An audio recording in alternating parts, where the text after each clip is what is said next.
I mean, really, who doesn't love showing off their decks and the decks in their collection? I love seeing other people's decks and all these kind of fun tags.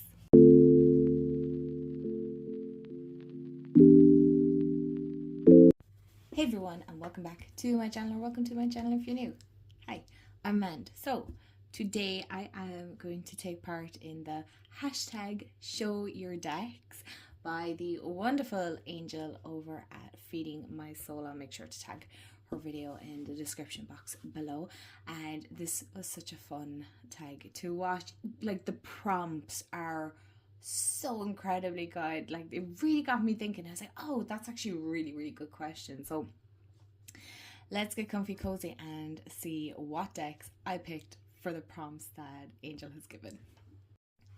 Prompt number 1 is a deck you want to use, but for whatever reason haven't seen any playtime on your desk. Oh my gosh, the list is endless if I'm being brutally honest.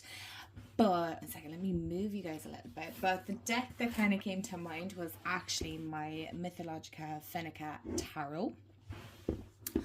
And now I don't have any ties to Finland, not that I know of, but it was my first rock pool deck, and I really want, like, a tarot deck. Not, I have lots of their oracle, but I really love the guidebook. Like, how pretty is that?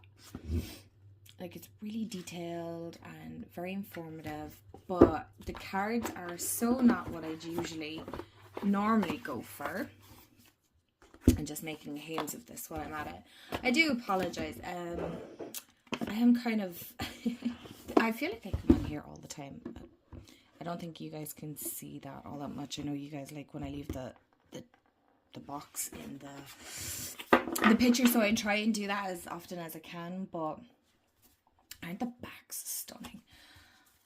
But I love the way this touches on Finnish mythology. Now, I don't know a whole pile nor 100% on this deck, but it's just something I really want to dive into. But I feel like it is a deck that kind of needs its own time, and I feel like it's actually a deck that I'm just going to have to work with on its own. It doesn't feel like there's an oracle that I could pair it with as of right now, so unless you have any suggestions. But yes, this is a deck that I've been like so eager to dive into. I mean, how stunning are these? Oh, anyway, let's get on to the next prompt. Prompt number 2 is the 12th deck from the right on your tarot shelf. Now, I actually have 2 tarot shelves going, but I will bring you to the one that's in my office currently. Alrighty, a bit of behind the scenes action. Oh my gosh, let me see, can I straighten you guys a bit? Okay, so we are going to count 12 decks from the right. So this is this way. So do I go 1, 2, or go 1, 2? Okay, so we'll just say this is number 1, 2, 3, 4, 5, 6, 7, 8, 9, 10, 11, 12. Okay, so that is the Woodland Tarot. Right, so we're back at my desk. This is the Woodland Tarot. Oh my gosh, I love this deck so much. I haven't played with it yet this year, but I love the guidebook in this, but I haven't used this deck yet this year. Now, I have used it obviously last year, and this has made an appearance on my channel. Apologies, these are the backs for anybody that doesn't know this deck. Be surprised if you didn't, because it used to be a fan favorite many moons ago, but it is quite glossy, there's no denying that. But oh, I love the earthiness and the kind of more pagan aspect, the really rich symbolisms in the cards. I love the keywords. It really feels rooted in sorry, this is the card that fell. Oh, some of these are upside down. Why is that now? I think this is correct then. It's because the deck in the box comes split, but oh, is it not just beautiful? I love that, and I really feel like it touches greatly upon, like, you know, paganism in Ireland and obviously in the UK and things like that as well. So, oh, it's just beautiful. It's such a stunning deck. Next prompt then is a deck you are thinking about rehoming. So, fun fact about me, I haven't actually rehomed any decks. No, I haven't rehomed any decks. But when I was looking at my collection, I was like, okay, if I had to, there are a few that I could actually part with if I wanted to. But I'll be brutally honest, I don't really want to right now. I don't feel the need to, because I've seen so many people talk about rehoming decks and then repurchasing them, though. So I'm kind of slow on doing that. I'd rather just store them away, and at least if I want them, they're there, and if I don't, well then, okay, that's fine. But the deck that I would really consider rehoming is Angel Prayers by Kyle Gray. Now, I have a good chunk of Kyle Gray decks. I'm trying to think. I have definitely 4, definitely 3, maybe, no, 4. And this is just the one that I don't really like. I think he's 2 more out since. But anyway, is this one of the first ones or the second ones that he brought out at the time? Now, maybe for sentimental values, for the start of my journey, would I keep this? But other than that, this isn't a deck I necessarily reach for a whole pile. I don't particularly like it. I don't really like the art style anymore. It's not really for me. I wish my camera would focus. If I brought it closer, maybe. It's just, yeah, I don't really vibe with the artwork, to be honest. Maybe the key phrases are fine, but I have other decks that kind of fill that gap, so I don't really feel the need to have to keep this if I don't want to. I can get rid of it if I want, or like get rid of it, rehome it. I wouldn't get rid of it, but I just don't know, would I be all that fussed? Okay, I don't know why this is focusing in, but yeah, it wouldn't be one that I'd be happy enough to rehome it, if I'm being honest. Like, the art, it's beautiful. It's very bright. I think it's great for beginners, but personally for me, I like something a little bit more in depth now these days. Okay, on to prompt number 4. Oh my gosh, let's all take a sup of coffee together, or whatever you're drinking. Is a deck you don't store in its original box, and why? So actually I have 2 decks. So this is what I store them in. So I don't store them in their original box. I store them in this little treasure box. Don't ask me where I got this. I got this a while ago. It's probably in need of a clean. But anyway, and I store 2 decks inside here. So I actually store my Energy Oracle by Sandra Ann. This is one of my very loved decks, and also the She Loves affirmation deck. There's a card that's the wrong way around. Oh no, it's not. Yeah, it is. It's upside down. And you're probably wondering, what do I keep in it? So I keep like a little angel stone in it, a clear quartz heart, celestite, I think that's how you're celestiate, I'm never sure how to pronounce that, and a piece of amethyst. And that's probably like a small tiny piece of tourmaline as well. So, oh my gosh, Angel, I have made such a mess here trying to get all these out. So the first sign here is my Energy Oracle by Sandra Ann Taylor. It's a Hay House deck. I believe it's still in print. I hope so, because it's one of my favorite decks. And the reason I don't store it in its box is because this is the one I actually use to read for others. I don't use this for myself anymore. I do readings with this one for others, so I just keep it in its own little special box. And so if you've gotten a reading from me, you would have seen this deck, and I have used this one. I tend to have specific decks that I do for readings for others, and then decks that are just my own. I don't use them for readings for anyone else. Maybe to show on social media and stuff, but yeah. But that is really me just sharing my practice, whereas these are for me to use for others. So I have like 2 lots. You know, it's kind of like a makeup artist where you have one kit for your clients and then one kit for yourself. So that is this one. I really like Sandra Ann's decks. I don't know why these are upside down. I don't read reversals in tarot or oracle, but this is starting to get a little bit on the fluffier side. I kind of like how it's on camera. It actually looks way better. I promise you, this is really used. And then I also have my little affirmation deck. It's not really a little affirmation deck, but This is by Sharon over at Sheila's, and she made these. These are all hand-drawn images. Where's my cardigan? With lovely affirmations on it. And this is a really, really hefty deck, and it's so colourful, and I love the art style, and I love the colour palette to it. So yeah, they don't come in a box. This one doesn't come in a box. This one does have a box. I couldn't tell you where it is. It's probably somewhere in with my other decks, but yeah, this I never store in its original box. Prompt number 5 is a deck with more or less than 78 cards, and I couldn't find a deck, not off the top of my head, in my collection that had more than 78 cards.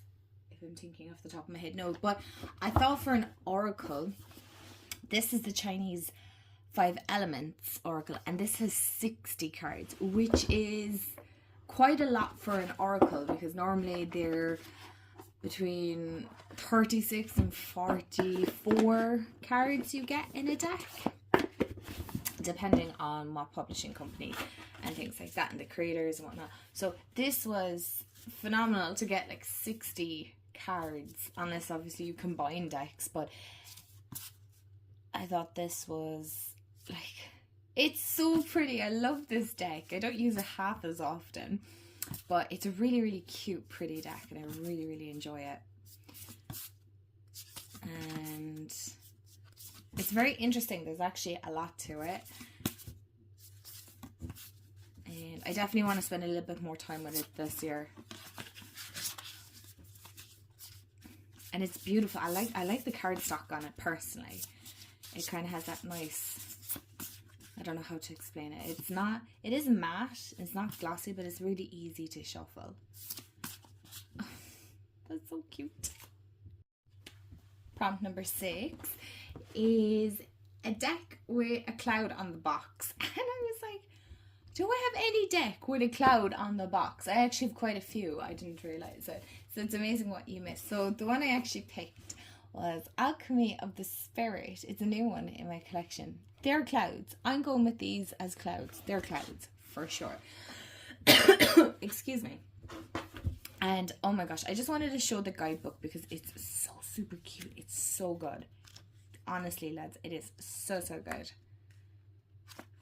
But anyway, this will be, I'll talk about this in another upcoming video. But look at the backs. Oh my gosh, it's adorable. The only thing I will say is there is a misprint on one of my cards. I think there's 2 of the same numbers.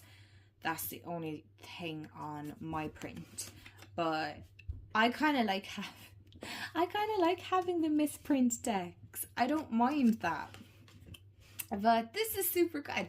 If you want something a bit more colourful when it comes to working with animals, this is great. Now I know this deck is actually split up into parts, so you could split the deck if you want to. It is numbered if you want to use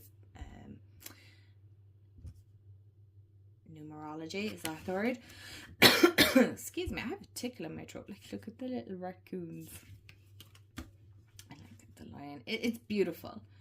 It is so beautiful, and it like works so well with so many decks as well. It's really bright and colourful, and I genuinely am obsessed with this. I've been working with it with 2 weeks now, I think. Yeah, it's one that I treated myself to for my birthday. Prompt number 7 is a deck you've never shown on your channel, and I don't think I've ever shown this one on my channel. It is the Desert Illuminations Tarot. I got this the same time that I got Alchemy of the Spirit, and I've been working with those 2 together. Again, I don't know when this video will be out, but it'll definitely be in my April monthly wrap-ups. I don't know, did I show this in my April one? I'm not really sure, but this is such a psychedelic deck. It's so good. I think I did show this on my April. I'm not sure now, but it's not one I would have shown a lot. I feel like most of my decks I have shown, so this one would be the one that I wouldn't have shown the most. But oh my gosh, this is so beautiful. so, so beautiful. So if this was in April, I do apologize. So I'm going to use this, change the prompt slightly to one that I wouldn't have shown a whole lot.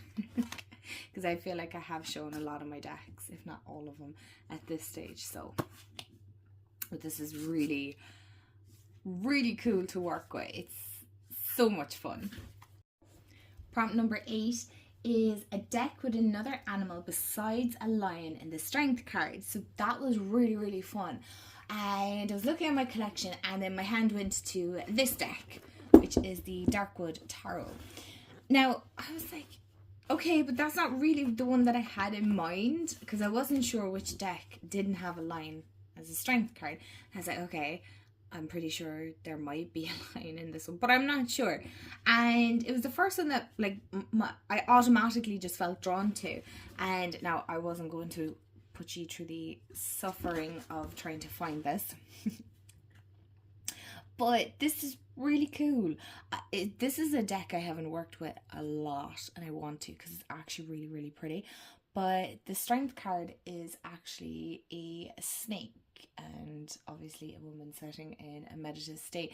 And so I really got the sense of strength really comes from sometimes shedding and letting go, and really fully embracing yourself as well. There's strength in that. So anyway, this isn't about the interpretation, but yeah, the strength card from Woodland Tarot.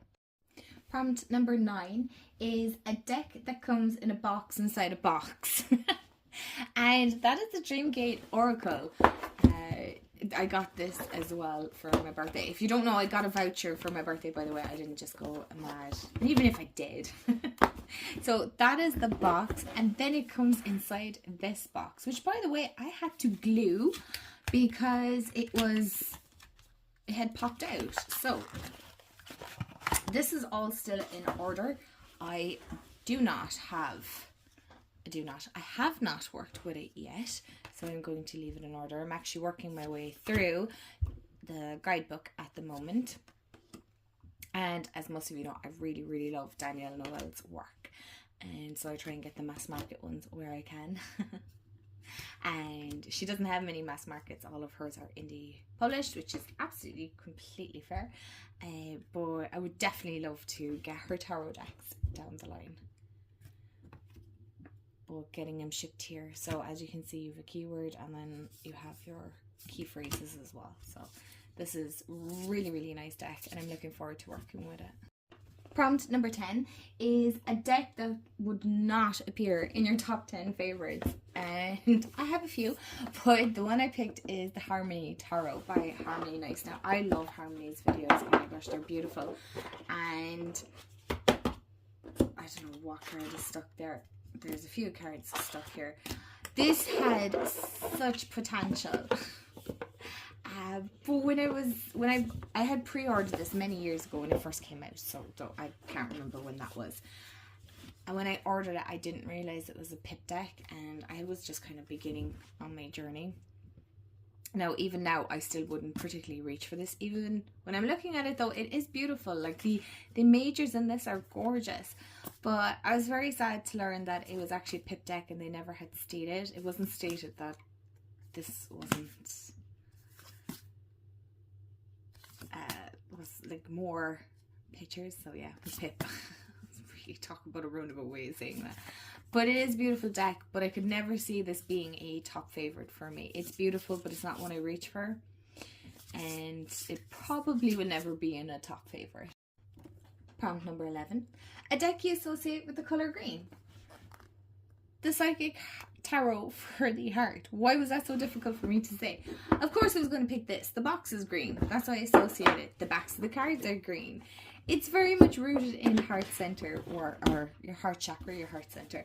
And of course, this just makes sense as to why I would pick this one. It's a great reader. It's one that I don't reach for a whole pile, but it does. I mean, reading for others. This is one of these decks I would use for others. It's so good. It's okay, can we not have all the chakras going up here? It's such a good deck. Beautiful depictions, easy to read, glossy, so a nightmare to show on camera. But yeah, this is the one that I would associate with the colour green. Prompt number 12 is a second-hand, pre-loved, pre-owned, thrifted deck. Now, I would have, I suppose technically this would be a second-hand deck, kind of, because it was passed on to me by my mom, and it's actually the Archangel Oracle cards. Now, she got this as to how to learn to read the angel cards, and so I don't actually have the Archangel Oracle box that this comes in, so this is out of print, but this would be my very first Oracle deck. I'm pretty sure I've shown this a couple of times here, and it's not what I reach for anymore. It's definitely one I love very, very much, but it, for its sentimental value, not, it probably reads absolutely perfect still. I just don't, I have other decks that I resonate a little bit more with, so yeah, that would be my pre-loved, pre-owned deck. Prompt number 13, a deck in my collection with the most used guidebook, and that is 100% the Light Series guidebook. You can see, like, if you are a long time follower, you know I hate cracked spines. I do not mind that this is cracked. I love this itty bitty tiny little guidebook. It's one of my favorites, and it's just so informative. I love the light seer, the shadow seer, the description, the affirmation. I just love Chris Ann's writing, so this is one of my favorite little guidebooks. I still have to get her other guidebook, but I promise I will definitely get my hands on it for sure this year. Prompt number 14 is a deck with water in the box. Of course I was going to pick the Healing Waters Oracle that has water in the front of it. Why is that always so loud? I'm pretty sure there's other decks out there that have water on it. I'm not sure, but I picked this one because it's a water deck and it has water on the front of it. It'd be silly if it didn't. I've shown this a few times. I will not go too in depth with it, but I love it. As a Pisces, this deck is definitely 100% one that I just love. As far as water decks go, I'm very picky when it comes to water element based decks. And last but certainly not least is a deck with your most favourite card ever and why. I picked the Light Series, believe it or not, and the reason being is the High Priestess is one of my favorite cards ever. If I'm picking a deck, a tarot deck, I'll always try and look for the High Priestess card because it's one of my favorite cards in the tarot. But I just love the way that Chris Ann has depicted the High Priestess here. I love her style of hair. I love the colour in it. I love the way, even though her eyes are closed, you can still see there's eyes there. Her third eye is depicted. The higher power, information, knowledge, messages coming in. I love the depiction of the runes. Could I keep going on? Probably. I just love what the High Priestess stands for, and that intuitive, divine feminine, the knowledge, maybe keeping secrets too, but it's just, for me, it is something that I would really love to embody more, is the High Priestess energy. So it's one of my favorite cards. So my lovelies, that is the end of the video. Thank you so much for watching. If you have, let me know in the comments below, what is your favorite card in the tarot? I would love to know. And also thank you to Angel for a fabulous fun tag. This is so much fun to take part in, and I appreciate all the prompts. They're amazing. And don't forget to subscribe if you want to be part of the family. Hit the bell so you'll be notified when I upload, and also if you could like, I definitely appreciate that. I also have a coffee link in my description if you feel so inclined to donate. And as always, I hope you have a wonderful day, afternoon, evening, wherever you are in the world, and stay magical. And I'll see you all in the next video. Bye guys.